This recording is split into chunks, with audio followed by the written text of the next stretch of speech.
Wildly uneven and unfair. That's how the UN describes the distribution of COVID vaccines around the world. As rich nations scramble to buy up as much of the supply, many places are left out entirely. But today there's been a victory of sorts. Ghana has become the first country to receive vaccines through the COVAX Vaccine Sharing Initiative.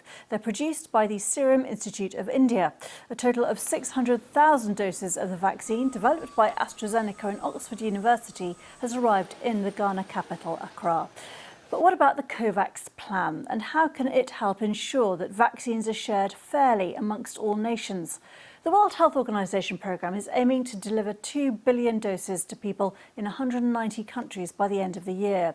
In particular, it wants to ensure that 92 poorer countries will receive access to vaccines at the same time that 98 wealthier countries. The scheme has so far raised around $6 billion, but says it needs at least another $2 billion to meet its target for 2021. Well, Thomas Nadi is in Accra for us. The supply arrived this morning around 7 a.m. local time, and then the Minister of Health and other dignitaries were at the Kotoka International Airport to receive the vaccines.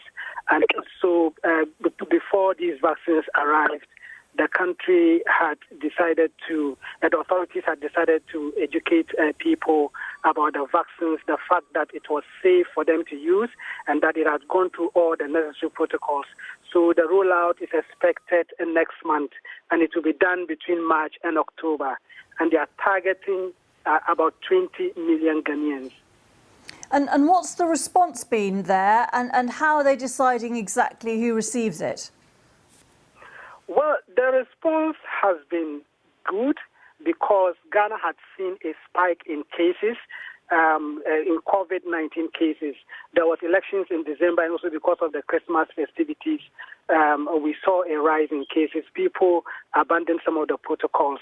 And so hospitals were overwhelmed with limited ICU facilities. The arrival of this particular vaccine has come as a great relief to health workers and a lot of Ghanaians.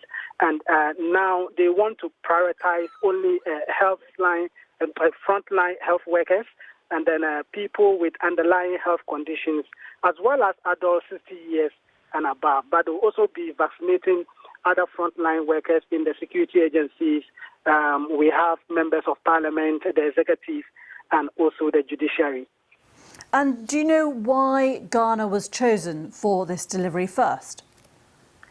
Ghana has over the years been engaging in vaccination programs, and because of that, they've been able to build an effective vaccine infrastructure to be able to do this. And it's one of the reasons why UNICEF considered Ghana as the first country to receive these particular vaccines. There in Accra. Well, I'm joined now by Edwin Ikoria, Executive Director for Africa for the One campaign, which aims to end extreme poverty and preventable disease by 2030. Thanks so much for joining us. Your reaction to this rollout today? I mean, it's been long awaited, so it's really welcome development, very welcome news. You can see the excitement already in Ghana in terms of being the first to receive these doses. So yes, it's really welcome development, and we've been really excited about it.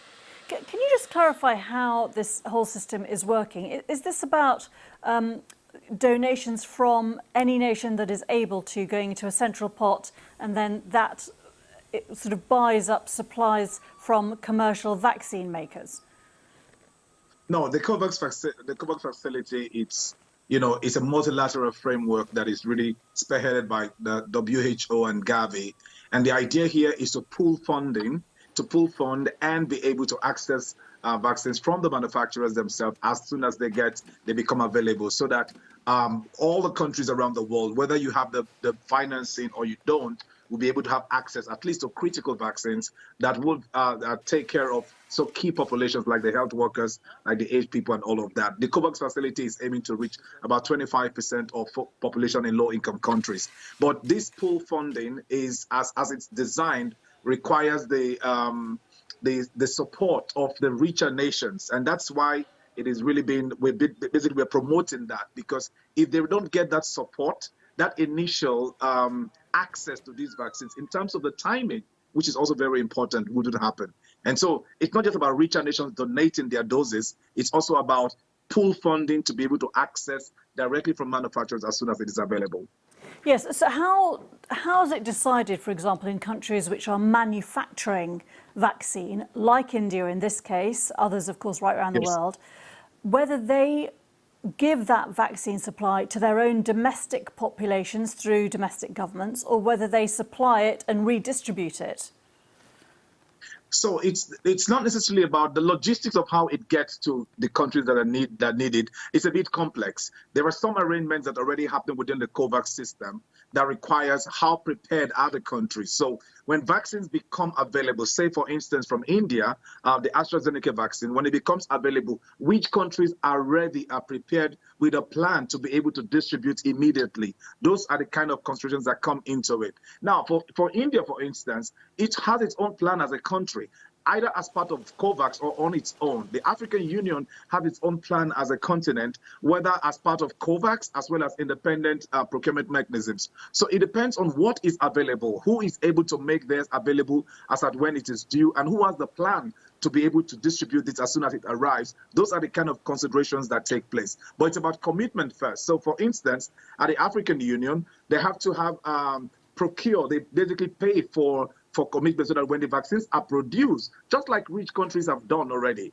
with manufacturers, they pay in advance. And once they get that commitment, they are able to then ship to them as soon as the vaccines become available. So the COVAX is doing the same thing, making commitments, paying in advance for the vaccines to be available. As soon as it's available, it is shipped based on designs that they've already made to get to those who are ready and for distribution to take place. Just very briefly, which countries need to step up more, and in what way? Is this about basically getting more funding?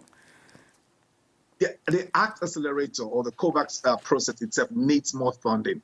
It requires the main call right now is that the vaccines need to get to people on time. And if the COVAX facility doesn't get the funding it requires, this is not going to happen. And this is the reason why the stepping up of the G7 nations has been quite very helpful in that sense. So that if they don't get the funding, it will take a longer time for the vaccines to get to those who need it. And that is the biggest challenge that we are facing right now. A very important message. Edwin Ikuria from the One campaign, many thanks indeed for joining us. Thank you for having me.